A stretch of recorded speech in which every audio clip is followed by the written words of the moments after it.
प्यारे बच्चों, सुप्रभात। मैं रानी मैडम आप लोग को हिंदी सौम्या पढ़ाने जा रही हूँ।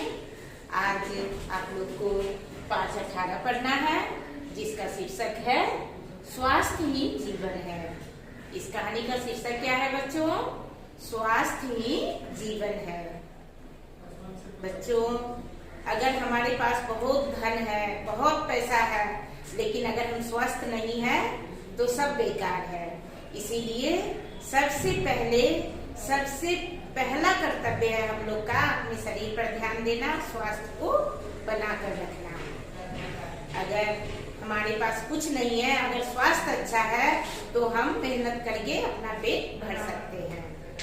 अगर हमारे पास बहुत धन है लेकिन हम अस्वस्थ हैं, बीमार हैं, तो हमको वो सब कुछ काम का नहीं है, वह कुछ अच्छा नहीं लगता है।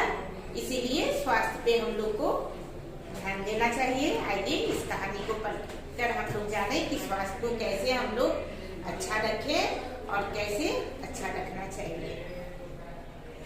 आप लोग इस कहानी में कुछ कठिन शब्द भी दिए गए हैं जो हम यहाँ श्वेत पट पर लिख दिए हैं। आप लोग अपनी कॉपी में नोट कर लें और उसे याद कर लेंगे। देखिए, आइए हम इसको पढ़ते हैं एक बार। दृष्टि मतलब नजर, दृष्टि मतलब नजर। आवश्यकता, आवश्यकता मतलब जरूरत, आवश्यकता मतलब जरूरत। महत्व, महत्व मतलब अति आवश्यक, महत्व मतलब अति आवश्यक। विश्राम, विश्राम मतलब आराम, विश्राम मतलब आराम। प्रभाव, प्रभाव मतलब असर, प्रभाव मतलब असर। स्वास्थ्य, स्वास्थ्य मतलब तंदुरुस्ती, स्वास्थ्य मतलब तंदुरुस्ती। मस्तिष्क, मस्तिष्क मतलब दिमाग, मस्तिष्क मतलब दिमाग। व्यायाम, व्यायाम मतलब कसरत। शिथिल, शिथिल मतलब ढीले। दिनचर्या, दिनचर्या मतलब दिन भर के कामकाज। आइए अब इस कहानी को हम लोग पढ़ते हैं। आप लोग ध्यान दें, ध्यान से सुने इस कहानी को। स्वस्थ जीवन में ही स्वस्थ मस्तिष्क का वास होता है। अगर हमारा शरीर स्वस्थ है तो दिमाग भी चलता है, दिमाग भी स्वस्थ रहता है। स्वस्थ मनुष्य की पहली आवश्यकता है। सेहतमंद मनुष्य हर वस्तु का आनंद लेता है। प्रस्तुत संवाद में स्वास्थ्य के आवश्यक पहलुओं पर दृष्टि डाली गई है। बच्चों को स्वास्थ्य के महत्व का ज्ञान कराना ही इस पाठ का उद्देश्य है। देखो बच्चों, स्वास्थ्य के विषय में तो हम पहले बता ही चुके हैं आप लोग को। अब इस कहानी में जो है संवाद के रूप में शिक्षक और बच्चों के बीच कैसे वर्णन किया गया है, आइए इस कहानी को पढ़कर हम लोग समझते हैं। आज शनिवार है। रवि की कक्षा में हर शनिवार को किसी न किसी विषय पर बातचीत होती है। कौन सा दिन था बच्चों? शनिवार था। और किसकी कक्षा में? रवि की कक्षा में। आज की बातचीत का विषय है स्वास्थ्य का महत्व है। आज का क्या विषय है बच्चों? स्वास्थ्य का महत्व है। अब देखो, बच्चे को अध्यापक संवाद के रूप में समझा रहे हैं। आप लोग भी ध्यान से सुने। मनुष्य के जीवन में स्वास्थ्य का बड़ा महत्व है। किसके जीवन में बच्चों? मनुष्य के जीवन में किसका महत्व है? स्वास्थ्य का। जिस आदमी का स्वास्थ्य ठीक नहीं रहता, उसका कोई भी काम ठीक तरह से नहीं होता। सही बात है। अगर हम लोग स्वस्थ नहीं रहेंगे तो फिर कोई काम करने में मन लगेगा? अगर हम लोग वर्ग में अपना पढ़ाई कर रहे हैं और सिर में बहुत जोर दर्द हो गया तो पढ़ाई अच्छा लगता है? नहीं लगता, लगता है छोड़कर चले जाए। इसीलिए स्वस्थ रहना बहुत जरूरी है। स्वस्थ शरीर में ही स्वस्थ मस्तिष्क रहता है। जिस आदमी का स्वास्थ्य अच्छा रहता है उसी के मन में अच्छे विचार आते हैं। जो व्यक्ति स्वस्थ रहता है, जिसका शरीर स्वस्थ रहता है, उसके मस्तिष्क में भी वे अच्छे बातें, अच्छी विचार, अच्छे बातें उसके दिमाग में आता है। तब रवि कहता है, अच्छे स्वास्थ्य का क्या अर्थ है? क्या पूछता है रवि कि अच्छे स्वास्थ्य का क्या अर्थ है? अब देखो शिक्षक क्या समझाते हैं। अच्छे स्वास्थ्य का अर्थ है ऐसा शरीर जिसमें कोई रोग ना हो। जिस आदमी के हाथ, पैर, आंख, नाक, मुंह, पेट आदि सभी अंग ठीक से काम करे उसे स्वस्थ कहा जाएगा। बच्चों, किसे स्वस्थ कहा जाएगा? जिस आदमी के हाथ, पैर, आंख, नाक, मुंह, पेट सभी ठीक ढंग से काम करे उसे ही स्वस्थ कहा जाता है। यानी हमारे शरीर के सभी अंग स्वस्थ रहे, सभी अंग अच्छे से काम करे उसी को स्वस्थ कहा जाता है। फिर अब दूसरा बच्चा पूछ रहा है जिसका नाम विकास है, वह पूछता है स्वस्थ शरीर की क्या पहचान है। अब देखो बच्चों, अध्यापक क्या समझा रहे हैं? शरीर में फुर्ती होना और आलस से बिल्कुल नहीं होना स्वस्थ शरीर की पहचान है। स्वस्थ शरीर की क्या पहचान है बच्चों? शरीर में फुर्ती होना, आलस से बिल्कुल ना होना, यही स्वस्थ शरीर की पहचान है। अब अगला बच्चा है अरुण, वह बोल रहा है अच्छा स्वस्थ कैसे रह सकता है। कौन पूछा बच्चों? अरुण पूछा। अब देखो अध्यापक क्या समझा रहे हैं। अध्यापक कह रहे हैं अच्छा स्वास्थ्य तभी रह सकता है जब हम अपने शरीर के सभी अंगों से खूब काम करें। जब हम अपने शरीर के सभी अंगों का क्या करें? इस्तेमाल करें, उससे खूब काम करें। प्रकृति का नियम है कि जिस अंग से जितना काम लिया जाता है वह उतना ही शक्तिशाली हो जाता है।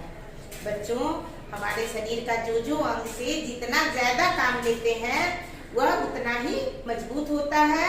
इसके विपरीत शरीर के जिन अंगों से काम नहीं लिया जाता वे बिल्कुल शिथिल हो जाते हैं, यानी ढीले हो जाते हैं, यानी वे अंग काम नहीं करते हैं, उसमें कुछ कमजोरियां आ जाती है।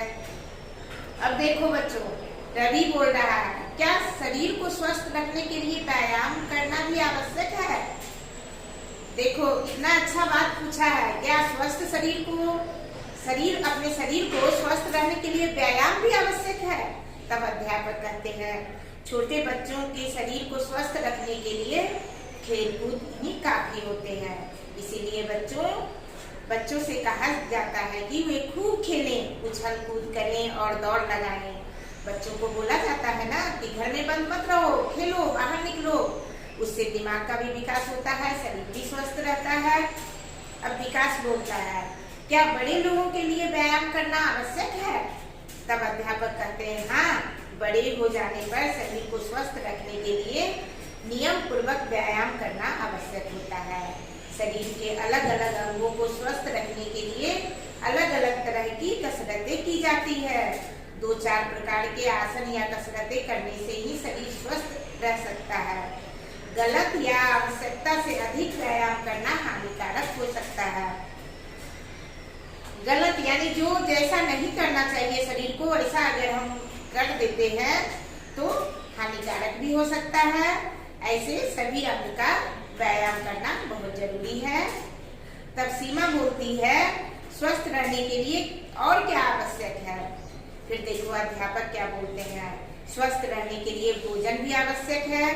पशु पक्षियों से लेकर मनुष्य तक जितने जीव हैं उन सभी को भोजन की आवश्यकता होती है। भोजन से जीवन की रक्षा होती है। मनुष्य जो खाता पीता है उसी से वह जीवित रहता है। बिना भोजन के हम जीवित नहीं रह सकते। क्या हम लोग बिना भोजन का जीवित रह सकते हैं? नहीं। अगर एक दिन नहीं खाओ तो क्या होगा, अरे खड़ा होने का शक्ति नहीं मिल रहा है, आज हम कुछ खाकर नहीं आए हैं, ऐसा बोलते हैं हम लोग। इसीलिए जीने के लिए भोजन बहुत जरूरी है। तब देखो आगे करीम बोल रहा है हमें कैसा भोजन करना चाहिए। अब देखिए यहाँ हमें कैसा भोजन करना चाहिए, शिक्षक क्या समझा रहे हैं। हमारा भोजन अनाज, दालों, साग सब्जी, गुड़, शक्कर, घी, तेल और दूध, दही से बनता है। जो लोग मांस खाते हैं उनके भोजन में मांस, मछली और अंडे का प्रयोग होता है। यदि इन वस्तुओं में से थोड़ा थोड़ा सब कुछ प्रतिदिन मिले तो हमारे शरीर की आवश्यकता पूरी हो जाती है।